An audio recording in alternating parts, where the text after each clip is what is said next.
One key part of the Inflation Reduction Act extends and expands the electric vehicle tax credit. But it's not all good news if you're in the market for an electric car. Let's talk about this with Yahoo Finance's Pras Subramanian here with a closer look. And Pras, at least for today, the EV makers moving to the upside on the news of this legislation. Yeah, Sean, on the face of it, good news in the sense that they're going to get rid of that cap of 200,000 vehicles that was imposed on manufacturers as the cap as to when the EV tax credit would go away. Now that's gone. But they've added some new requirements that Joe Manchin wanted in that bill, namely that cars have to be within a certain price range. Sedans can't be over 55,000. SUVs have to be below 80,000. The cars all have to be made in North America. And also there's a battery sourcing requirement we're going to hear more about that.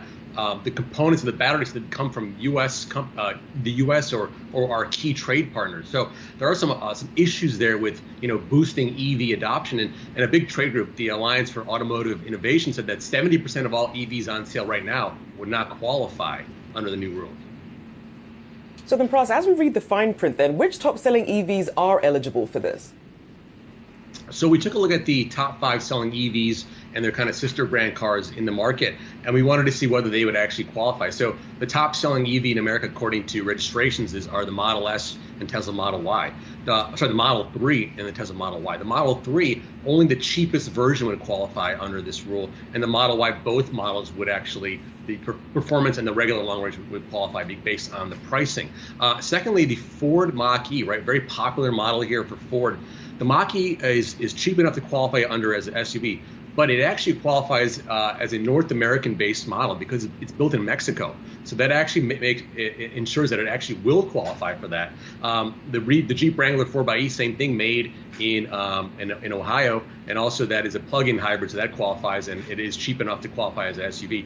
And finally, the Hyundai Ioniq and Kia EV6, two really up-and-coming, strong EV competitors in space. They're both made in South Korea, so they will not qualify for this tax credit. So even if people do decide to get more cars, is the infrastructure keeping pace? Are we ready to have an influx, perhaps, if more people do want to take advantage of this?